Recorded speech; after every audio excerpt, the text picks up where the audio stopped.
जय श्री सीताराम मित्रों, दयालु भक्तजनों, श्रद्धालु माताओं, श्रद्धालु मेरी मातृशक्ति, संपूर्ण देशवासियों,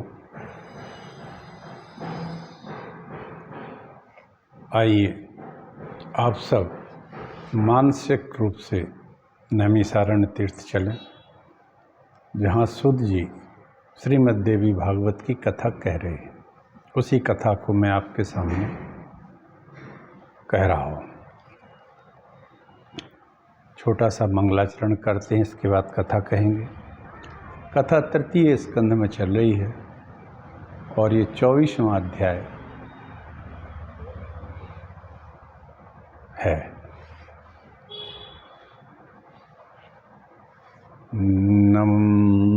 नमोस्तु रामाय सा लक्ष्मणाय देव्यै च तस्यै जनकात्मजायै नमोस्तु रुद्रेन्द्रियमानिलेभ्यो नमोस्तु चन्द्राग्निमरुद्गणेभ्यः नारायणं नमस्कृत्य नरं चैव नरोत्तमं देवीं सरस्वतीं व्यासं ततो जयमुदीरयेत्। जगमंगल गुण ग्राम राम के दानि मुकुट धन धर्म धाम के जगमंगल भल काजु विचारा बेगिए नाथ न लाए वारा। अखंड मंडलाकारं व्याप्तं येन चराचरं तत्पदं दर्शितं येन तस्मै श्री गुरुवे नमः। वक्रतुंड महाकाय सूर्यकोटि समप्रभा निर्विघ्नं कुरु मे देव सर्वकार्येषु सर्वदा। नमस्ते नीलकंठाय वेद से परमात्मने विश्वाय विश्वबीजाय जगदानंद हेतवे मनोजवं मारुतुल्यवेगं वितेजितेन्द्रियं बुद्धिमतां वरिष्ठं वातात्मजं वानरयूथ मुख्यं श्रीरामदूतं शरणं प्रपद्ये। अयोध्या के राजकुमार जो एक भरद्वाज मुनि के यहाँ गुप्त रूप से रह रहे थे, उनकी शादी महाराज सुबाहु जो काशी के राजा थे, उनकी लड़की शशिकला से हुई। इनका नाम था सुदर्शन। ये भगवती जगदम्बा के बड़े भक्त थे। जब ये शादी के लिए अपनी वहाँ पहुँचे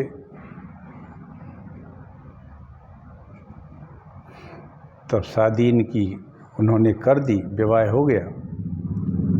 विवाह होने पर सभी राजा गुस्से में आ गए और उन्होंने इनसे युद्ध छेड़ दिया। युद्ध में भगवती जगदम्बा ने इनका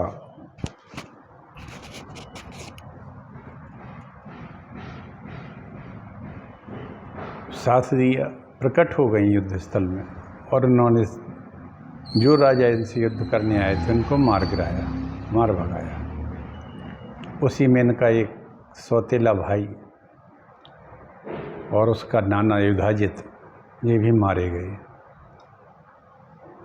अंत में इनकी शादी हो जाती है और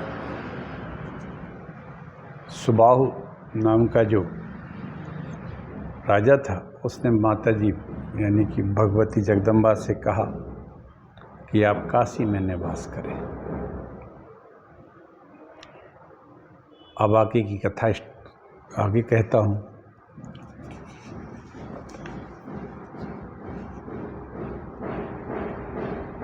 तो सुबाहु ने कहा माता जी से कि आप, हमने दर्शन हो गया आपका, हमें अब सब कुछ प्राप्त हो गया। मेरी इच्छा है कि आप मेरी भक्ति सदैव आप में दृढ़ रही। और कहने लगा, रक्षा त्वया च कर्तव्या सर्वदा नगरस्य यथा सुदर्शनस्त्रातो रिपु संघाद नाम यह। हे माता, आप सर्वदा नगर की रक्षा करती रहें, हे अम्बे, इस समय जिस तरह से शत्रु दल से सुदर्शन की रक्षा की है और उसे विकार रहित बना दिया है, तत्रार्थ रक्षा कर्तव्या वाराणस्यास्त्वयंबिके यावत् पुरी भवेद भूमौ सुप्रतिष्ठा सुसंस्था। आप उसी तरह सदा बनारस में, वाराणसी में की रक्षा रहें। हे देवी, कृपा निधि, जब तक भूलोक में काशी नगरी रही स्थित है तब तक आप यहाँ विराजमान रहे। राजा दुर्गा जी कहती हैं राजा से, राजन सदा निवासों में मुक्ति पूर्या भविष्यति रक्षार्थम सर्वलोका नाम यावत् तिष्ठति मेदिनी। दुर्गा जी बोली, जब तक यह पृथ्वी रहेगी तब तक सभी लोकों में निरंतर इस मुक्तिपुरी काशी में मैं निवास करूंगी। तदनंतर सुदर्शन ने आकर प्रणाम कर उनकी स्तुति की। हे माता, मैं आपके उपकार और कृपा का कहाँ तक बखान करूं?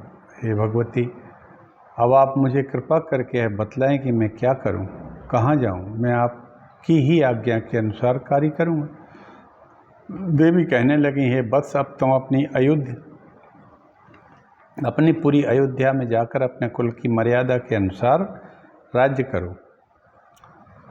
गच्छ अयोध्या महाभाग कुरुम राज्यम कुलोचितम अष्टम्यांच चतुर्दश्यां नवम्यां विशेषतः मम पूजा प्रकर्तव्या बलिदान विधानतः। अष्टमी, चतुर्दशी और विशेषकर नवमी तिथि को मेरी विधि पूर्वक पूजा करते रहना। तुम अपने नगर में मेरी प्रतिमा स्थापित कराना और विधि पूर्वक तीनों समय मेरी पूजा करते रहना।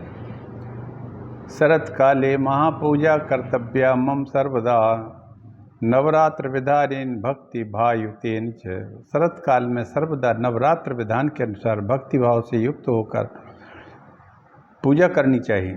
हे महाराज, चैत्र में, अश्विन में, आषाढ़ में, माघ मास में नवरात्र के अवसर पर और मेरा महोत्सव मानकर मेरी विशेष रूप से पूजा करनी चाहिए। चैत्र, अश्विन, आषाढ़ और माघ में। इस प्रकार माँ भगवती से आज्ञा लेकर सुदर्शन अपनी माता मनोरमा, शशिकला और दहेज में मिले हाथी घोड़े दास दासियों को लेकर अयोध्या पहुँच गए। वहाँ पर मंत्रियों ने, नगरवासियों ने सुदर्शन का भक्तिपूर्वक राजोचित सत्कार किया। सभी मंत्रीगण उनकी वंदना कर रहे थे और नगरवासी पुष्पों की वर्षा कर रहे थे। सुदर्शन ने राजभवन में पहुंचकर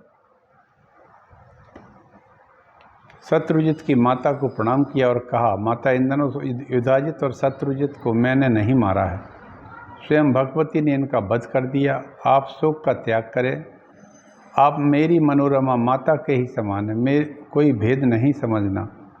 माता होनहार बलवान होती है। इसी अयोध्या में मेरे पिता ध्रुव संधि, नाना वीरसेन भी मारे गए थे। भयभीत माता मुझे लेकर वन में चली गई थी। रास्ते में चोरों ने हमारा सब कुछ लूट लिया था। फिर गिरती पड़ती मेरी माँ विदल्ल और अबला दासी और मुझे लेकर के भरद्वाज मुनि के आश्रम पहुँची।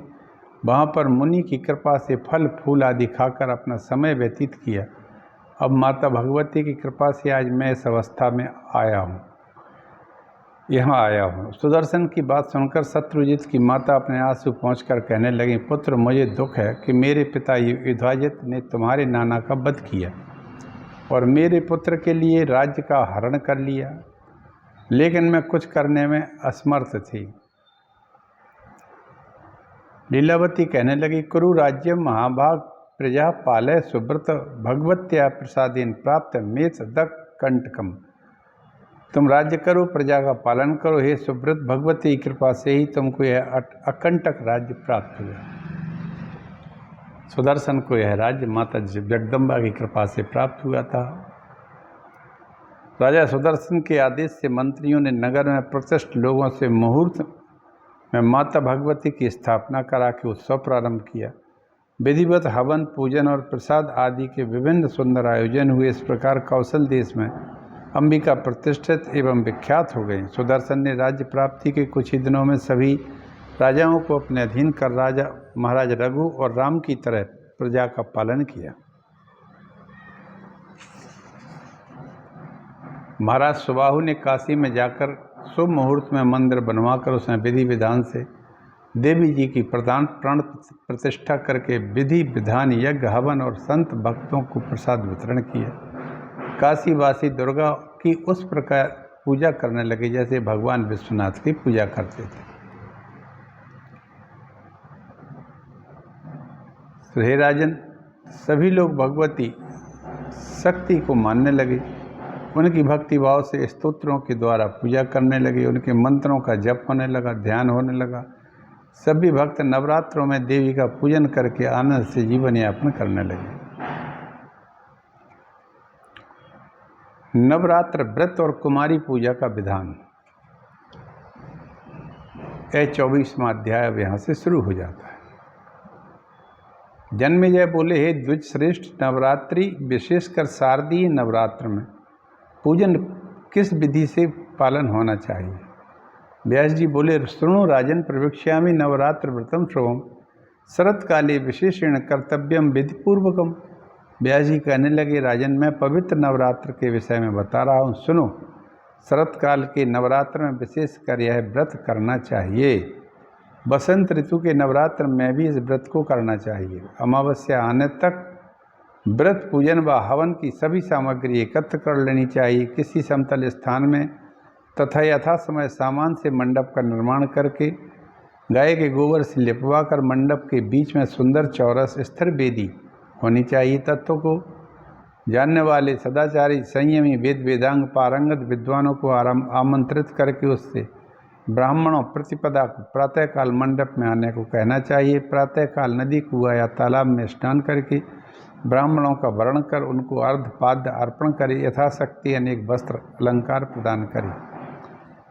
संतुष्ट ब्राह्मणों के द्वारा किया हुआ कार्य ही सम्यक प्रकार से परिपूर्ण होता है। देवी का पाठ करने के लिए 9, 5, 3 अथवा 1 ब्राह्मण का विधान है।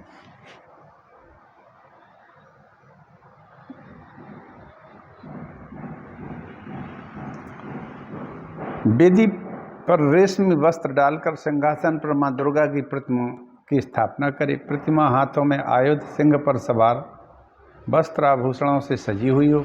भगवती की प्रतिमा के अभाव में नवार्ण युक्त मंत्र को पीठ पर स्थापित कर दे।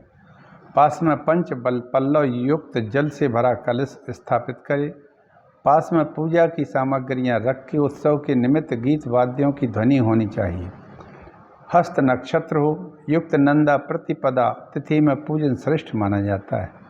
हे राजन, पहले दिन विधिवत किया हुआ पूजन मनोरथों को पूर्ण करने वाला होता है। वाह! सबसे पहले उपवास, एक समय भोजन करके अथवा नक्त व्रत मतलब दूध या छाछ लेकर, इनमें से किसी एक व्रत के द्वारा पूजा होनी चाहिए।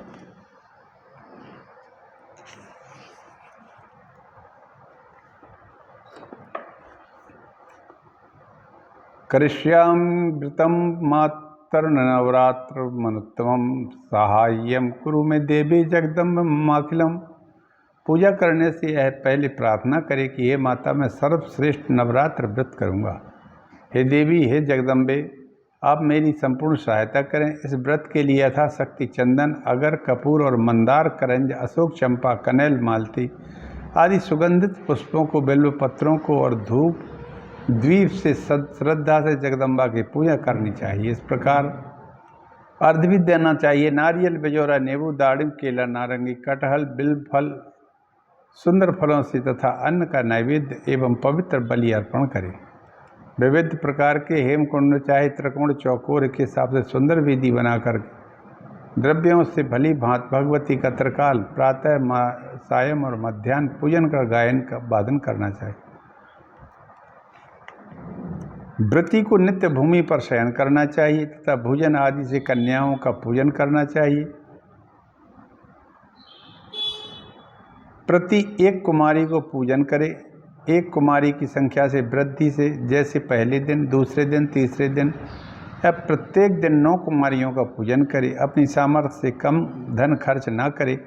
धन की कृपणता भी नहीं करना चाहिए। 2 वर्ष की कन्या को कुमारी कहते हैं, 3 वर्ष की कन्या को त्रिमूर्ति कहते हैं, 4 वर्ष की कन्या को कल्याणी कहते हैं, 5 वर्ष की कन्या को रोहिणी कहते हैं। 6 वर्ष की कन्या को कालिका कहते हैं, 7 वर्ष की कन्या को सांभवी कहते हैं, 9 वर्ष की कन्या को दुर्गा कहा जाता है और 10 वर्ष की कन्या को सुभद्रा कहा जाता है। हे राजन, पूजा विधि से 1 वर्ष की कन्या नहीं लेनी चाहिए।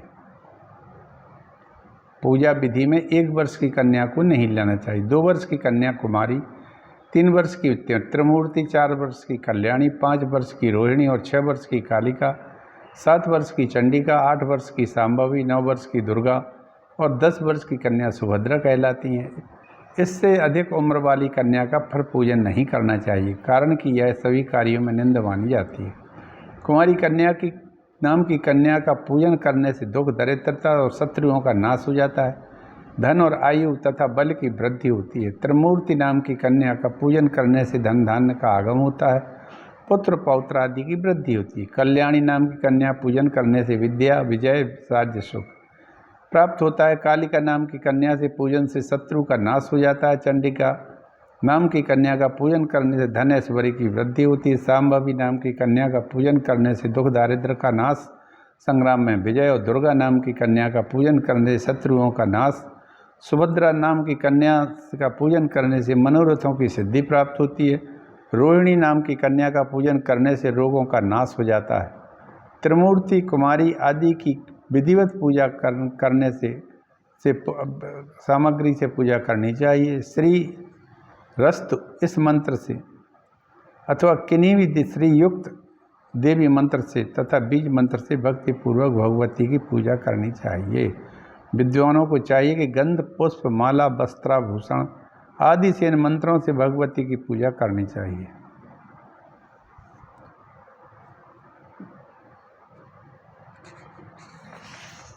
व्यास जी कहने लगे, जन्म से अंधी, भैगी, कानी, क्रूप, बड़ी रोमावली वाली, रोगी, रजस्वला कन्या का पूजा में त्याग किया जाता है। अत्यंत दुर्बल विधवा स्त्री से उत्पन्न कन्या का पूजन नहीं किया जाता है। रोग रहित, रूपवान, सुंदर अंगों वाली, व्रण रहित कन्या ही कुमारी पूजन में श्रेयस्कर मानी जाती है। समस्त कार्यों की सिद्धि के लिए ब्राह्मण कन्या का पूजन करना, विजय प्राप्ति के निमित्त राजवंश में उत्पन्न कन्या का, धन लाभ के निमित्त वैश्य की कन्या और शूद्र वंश की कन्या योग्य मानी जाती है।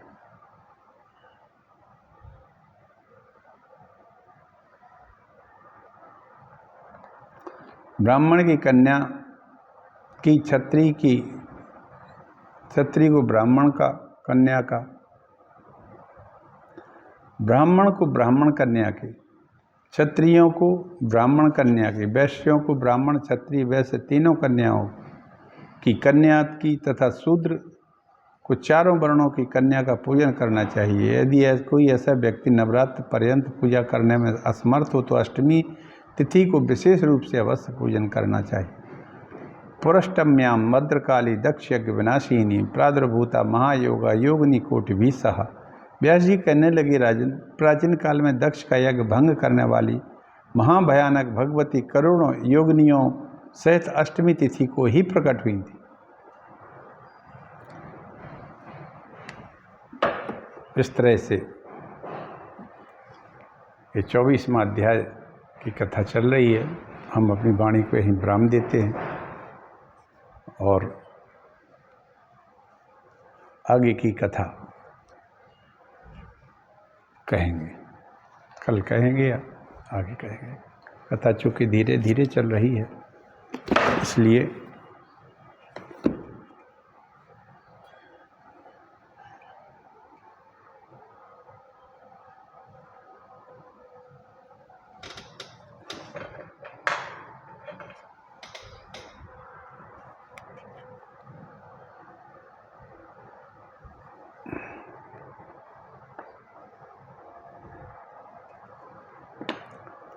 इसी के साथ मैं आप सबसे आज्ञा चाहूँगा।